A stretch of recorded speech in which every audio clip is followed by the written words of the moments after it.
My bad, dude.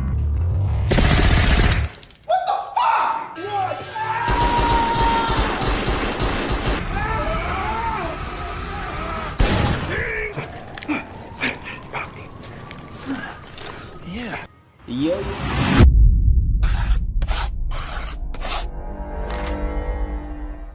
Halo guys, selamat datang kembali di videoku. Kali ini aku akan menceritakan sebuah alur singkat tentang film komedi yang berjudul Let's Be Cops. Film ini mengisahkan tentang persahabatan antara dua pria yang sama-sama sedang mengalami nasib buruk pada karirnya. Lalu mereka berdua tak sengaja memakai seragam polisi palsu di sebuah pesta, namun ternyata malah dianggap polisi asli oleh semua orang. Bahkan mereka mampu menjalankan misi-misi selayaknya polisi asli. Seperti bagaimanakah cerita selengkapnya? Sebelum lanjut silakan klik tombol subscribe yang ada di bawah dan jangan lupa nyalakan lonceng notifikasinya agar kalian tidak ketinggalan update film seru terbaru dari channel ini. Oke, dan inilah dia Let's Be Cops.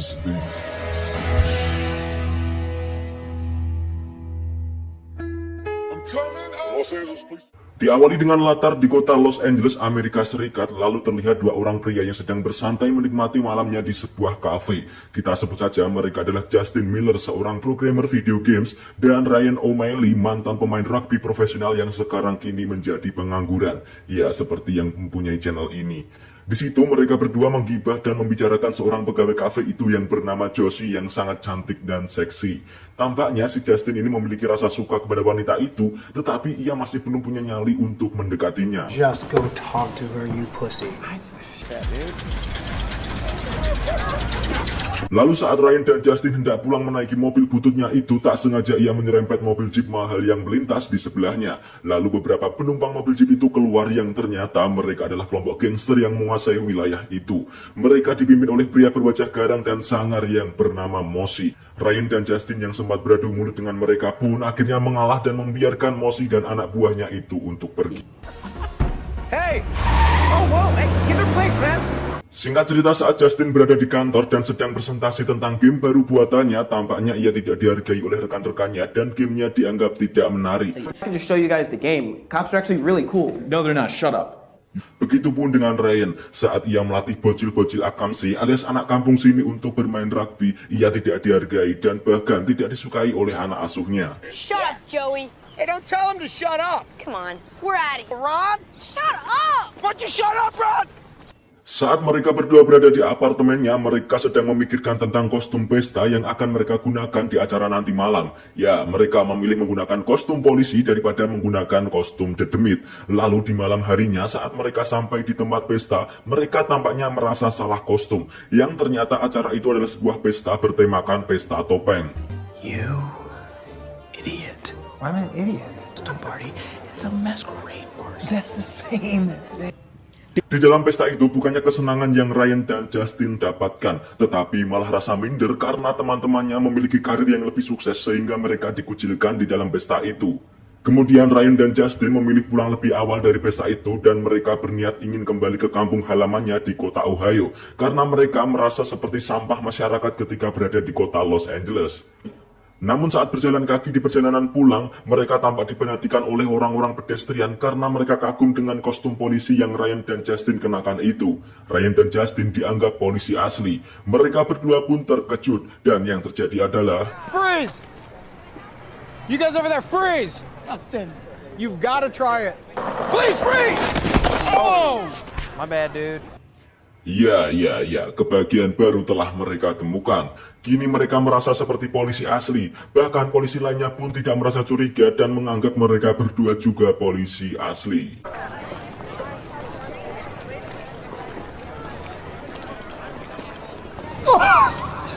Even the cops think we're cops, Justin.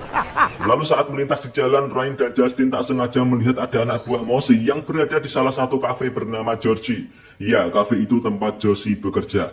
Yang pada saat itu anak buah Mosi sedang mengancam pemilik kafe Georgie agar ia mau untuk menjadi partner bisnis Mosi. Dengan pedenya dua maut polisi gadungan itu menggerebek mereka yang ada di dalam. Tentunya anak buah Mosi merasa terkejut dan merasa takut sehingga tak bisa berbuat apa-apa. Ya, mereka kaget bahwa Ryan dan Justin ternyata seorang polisi. Lalu Ryan dan Justin pun berhasil mengusir mereka dan mendapatkan apresiasi dari orang-orang di kafe itu termasuk pemilik kafe Georgie. Ya, dua maut itu bak seperti pahlawan kesiangan.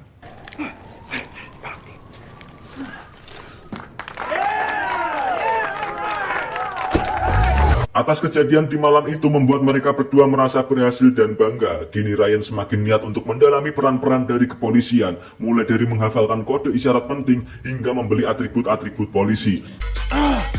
What is code 387? Right there. Come on, give me some. Come here. Bahkan mobil bekas pun Ryan beli di Keranjang Kuning alias online shop dan memodifikasinya hingga menjadi seperti mobil polisi sungguhan.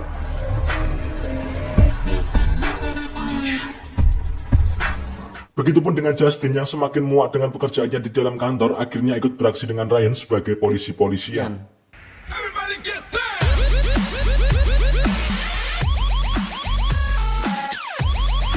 Di sisi lain, Mosi pun tampak kecewa kepada anak buahnya karena telah gagal menjalankan tugasnya dan karena mereka merasa takut saat digerebek oleh Ryan dan Justin yang dikiranya polisi sungguhan. Kini Mosi memiliki dendam kesumat kepada Ryan dan Justin karena telah dianggap menghalangi bisnisnya.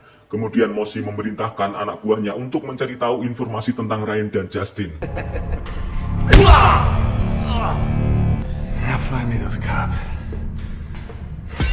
Singkat cerita, di saat Ryan dan Justin pergi dengan atribut polisinya itu, ia dihentikan oleh anggota polisi lainnya yang sedang berpatroli. Sebut saja anggota polisi itu bernama Seegers dan Jackson. Mereka menghentikan mobil Ryan dan Justin karena mobil mereka tidak ada plat nomor polisinya.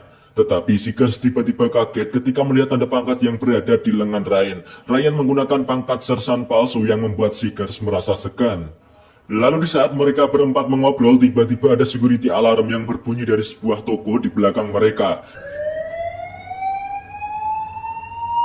6 Adam 7, we got a code 30 at Ace Hardware, Washington and Crenshaw. Ya, secara tidak sengaja mereka berempat pun langsung melaksanakan tugas secara bersamaan kali ini. Ryan sebagai sersan palsu pun tidak tahu menahu harus bagaimana dan malah menyuruh Seegers untuk memimpin aksi tersebut. Dengan alasan karena ingin melihat anggota bawahannya beraksi di depannya.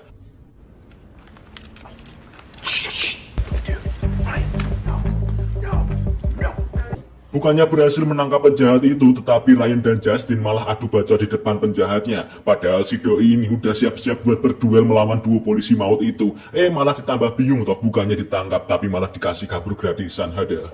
Do not listen to him. He's not an listen to idiot. him. He's an idiot. You can go. Where do you? I pinky swear we will not chase you. I pinky swear. Almost did it! Let me just get. Esokan harinya, sepertinya kali ini Justin sedikit sadar atas apa yang ia lakukan bersama Ryan selama ini. Justin mulai merasakan keresahan karena jika terus-menerus menjadi polisi palsu akan menjadi sebuah perbuatan yang melanggar hukum dan bisa terkena tindak pidana. Lalu saat Justin berada di apartemen bersama bestinya itu, ia mendapatkan telepon dari Josie untuk segera menuju ke Cafe Georgie secepatnya. Dan saat tiba di Cafe Georgie, ternyata di situ sudah ada Mosi dan anak buahnya yang telah menunggunya. Mosi mengancam akan membuat Ryan dan Justin babak belur seperti bubur jika terus ikut campur merusuh di wilayah bisnisnya termasuk di Cafe Georgie. I'm the law here. Cops get hit all the time. Kemudian pasca dari kejadian itu, Ryan dan Justin berniat untuk menyerahkan diri ke kantor polisi kalau selama ini mereka telah melakukan penipuan berupa menjadi polisi gadungan. Tetapi saat di resepsionis kantor polisi, mereka malah bertemu dengan Seegers, dan Seegers menganggap bahwa penyerahan diri mereka itu adalah hal lelucon saja. Bahkan Seegers mengajak sersan palsunya itu alias Ryan untuk menangkap Mosi, yang selama ini ternyata Mosi telah menjadi buronan polisi sejak lama karena susahnya untuk mengungkap lokasi markas keberadaan Mosi. He's an animal. He loves to fight. He lives for it. Ya, di sini Ryan dan Justin bahkan diberikan fasilitas atau perangkat gratis dari kantor polisi untuk membantu dalam proses penangkapan Mosi dan para cecunguknya itu. Lalu disinilah mereka berdua mulai beraksi untuk melakukan pengintaian dan mengumpulkan bukti-bukti secara diam-diam. Ryan dan Justin memantau setiap aktivitas dari bangunan yang ada di sebelah markas Mosi, mulai dari memotret semua anggota gengnya Mosi hingga menyadap pembicaraannya. Tak lama kemudian tampak datang seorang pria berjas rapi yang sepertinya itu bos atau rekan bisnisnya Mosi. Ia bernama Brolin. Tell me one thing, they're not LAPD. Oh, we're dead. Maybe a special unit. What? Kemudian tak lama lagi datang sebuah truk kontainer besar yang tampaknya sedang mengantarkan sebuah paket untuk Mosi. Ya, paket itu berupa box besar entah apa isinya. Selepas dari markas Mosi, Ryan sepertinya mempunyai ide untuk membuntuti sopir truk kontainer itu, lalu mereka berdua menangkapnya. Ya, meskipun cara menangkapnya cukup konyol, tetapi mereka berdua berhasil membungkus sopir itu untuk dibawa ke apartemennya untuk diinterogasi. But what's in those crates? He doesn't even speak English, dude. Listen to me, you little dick snack. Akhirnya sopir truk itu mau berbicara setelah ia disekap dan disiksa. Sopir itu bernama Pupa. Pupa mengatakan bahwa ia sendiri pun membenci Mosi dan tidak ingin bertemu dengannya lagi. Bahkan Pupa juga tidak tahu tentang apakah isi box besar yang dikirimnya itu. Jika ingin mengetahuinya, Ryan dan Justin harus datang ke acara pesta di dalam markas Mosi pada saat malam hari nanti. Gay. Holy shit. As in the leather? What? Or Brothers. Ew, no, this guy's gross. No offense. Akhirnya Ryan pun di sini mempunyai rencana agar bagaimana bisa untuk masuk ke dalam pesta itu di malam nanti. Ya, meskipun idenya sedikit buruk tetapi kali ini mungkin berhasil, yaitu dengan mendandani seorang Justin agar penampilannya mirip dengan Pupa. Dengan bantuan dari Josie, Justin pun kini berubah menjadi Pupa. Mulai dari pakaian, gaya rambut, hingga gaya bicaranya pun sudah mirip dengan Pupa. chupe mis bolas y pito, madon. Wait a second. One extra tos. Oh God, no. Kemudian malam pesta pun tiba. Justin bersiap masuk ke pesta yang ada di dalam markas Mosi. Dengan perasaan deg-deg ser, tetapi ia tetap tampil meyakinkan pokok EPD agar tidak dicurigai oleh anak buah Mosi. Ryan bertugas sebagai pemandu dari jarak jauh layaknya remote control. Saat berada di dalam, Justin pun bertemu dengan Mosi, dan Mosi tidak curiga bahwa itu adalah Pupa yang palsu. Justin pun di situ dipaksa nyimeng oleh Mosi yang membuatnya ngefly gak karuan.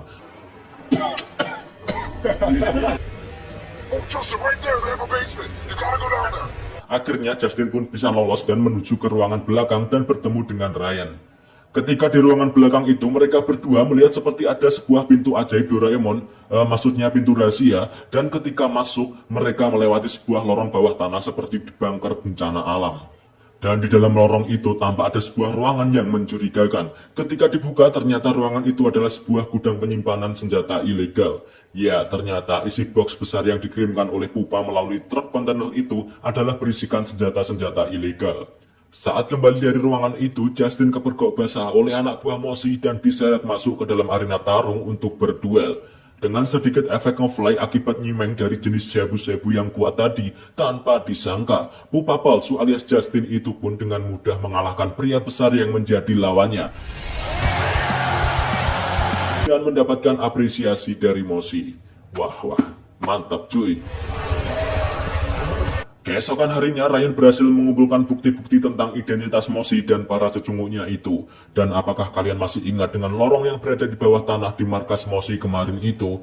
Ya, ternyata lorong bawah tanah tersebut terhubung hingga ke Cafe Georgie. Itulah kenapa yang menyebabkan polisi sangat kesulitan saat ingin mencari keberadaan Mosi. Lalu Ryan berencana ingin menyerahkan bukti itu kepada Seekers di kantor polisi. Tetapi atas kejadian kemarin malam, Justin kapok, tidak ingin melanjutkan menangani kasus Mosi dan tidak ingin ikut campur lebih dalam karena ia tahu campur lebih enak. Maksudnya ia tahu karena akan berisiko tinggi. Everyone was right about you. About what? You're a loser. Lalu Ryan kini memilih berangkat sendirian ke kantor polisi tanpa ditemani oleh bestinya itu untuk menyerahkan bukti kepada Seekers. Saat bertemu dengan Seekers, Seekers menyarankan Ryan untuk menyerahkan bukti itu kepada detektif dari pihak LAPD untuk mempermudah langkah selanjutnya. Dan apakah kalian masih ingat dengan pria berjas di markas Mosi yang bernama Brolin? Ya, ternyata detektif LAPD yang dimaksud itu adalah Brolin. Detektif Brolin ternyata merupakan salah satu anggota dari pihak kepolisian. Lalu di situ Brolin mengancam Ryan untuk tidak mencampuri urusan bisnisnya dengan Mosi. I think he's got some good stuff in there, sir. They seem pretty excited about it. Who are you? Unless you run very far away and grow eyes in the back of your head, we'll see. I guess we'll see. Sontak hal itu membuat Ryan panik dan pergi. Tak lama dari situ, Brolin memerintahkan anak buahnya untuk mencari tahu identitas tentang Ryan dan Justin, yang ternyata telah ditemukan bahwa duo maut itu adalah bukan siapa-siapa dan hanya rakyat sipil biasa. They're not even real cops. What do you mean they're not real cops? Dan mulai dari situlah posisi Ryan dan Justin kini terancam dan diburu oleh anak buahnya Mosi serta anak buahnya Brolin dari pihak kepolisian. Di sisi lain, Justin dengan perasaan menggebu-gebu seperti habis minum STMJ kini datang menuju ke kantor perusahaan video gamenya. Di situ ia ingin membuktikan kepada rekan kerjanya bahwa ia tidak bisa diremehkan dan ingin membalas dendam dengan meremehkan balik presentasi game baru milik rekannya. Second to get the fuck out of here. Chupa mis bolos, Cayo.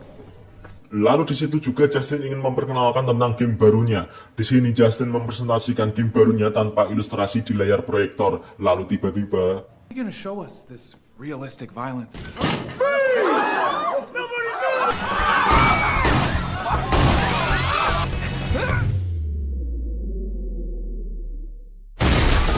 polisi datang untuk mencari dan menangkap Justin. Tetapi adegan itu malah dianggap ilustrasi secara nyata yang sangat menarik dan seru oleh rekan kerja Justin yang ingin diwujudkan untuk game baru perusahaan mereka. Lalu kondisi Ryan kini semakin terdesak.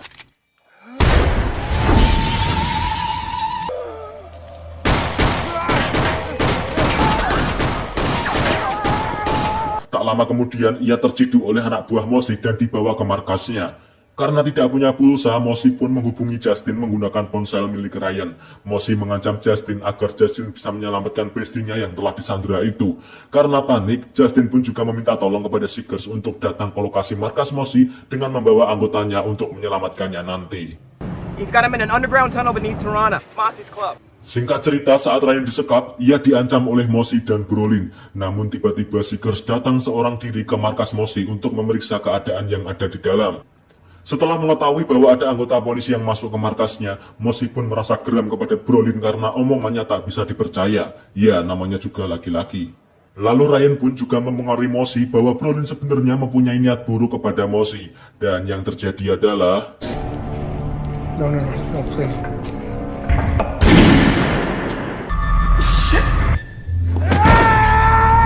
Setelah Brolin terbunuh, datanglah Justin seperti pahlawan yang ingin menyelamatkan bestinya itu. Tetapi sudahlah. Malah ia ikut terkena batunya juga.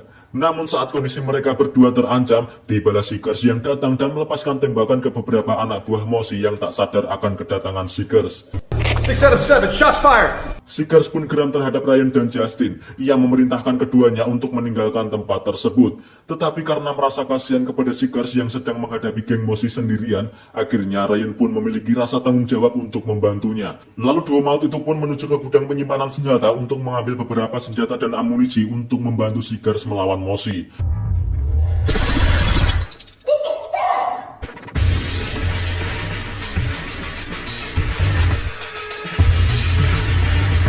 Mereka berdua lalu melepaskan tembakan ke arah musuh dengan akurasi 0% dan ngawur, sing penting nembak. Tetapi dengan begitu, Seekers pun berhasil terlindungi.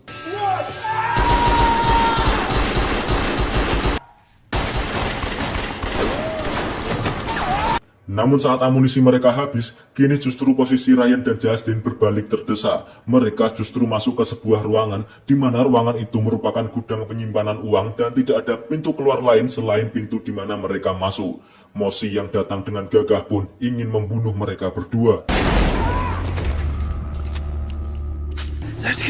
No, it's just a spray. You're okay. Okay, we gotta... Fuck you. That's better. Tetapi dengan kemampuan seadanya, dengan teknik skill merangkul yang Ryan miliki dan teknik menembak dengan mata tertutup yang Justin miliki meskipun ngawur, setidaknya mampu menahan perlawanan dari Mosi, hingga akhirnya tiba-tiba...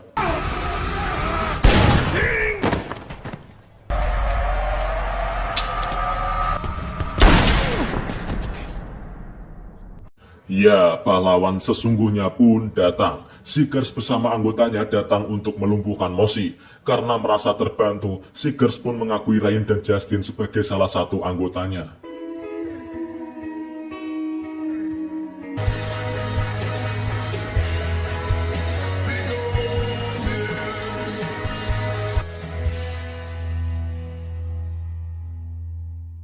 Kini gembong Mosi dan terornya terhadap wilayah kekuasaannya telah berakhir. Cafe Georgie kini sekarang sudah merasa aman, tentram, dan sejahtera, bersemi kembali seperti kota Adipura. Karena telah banyak membantu untuk menumpas kejahatan meskipun menggunakan atribut kepolisian palsu, bukannya hukuman yang duo maut itu terima. Justru Ryan O'Malley pun diangkat menjadi anggota kepolisian yang resmi tanpa harus mengikuti seleksi apapun. Di situ Seegers pun juga nampak terlihat dengan pangkat barunya. Tetapi di sisi lain, Justin tetap memilih berada di jalurnya, yaitu sebagai programmer video games. Ia telah sukses merilis game barunya yang berjudul Brothers in Blue, dan mereka berdua kini pun sukses akibat bermain polisi-polisian yang mampu merubah nasibnya. Dan film pun selesai.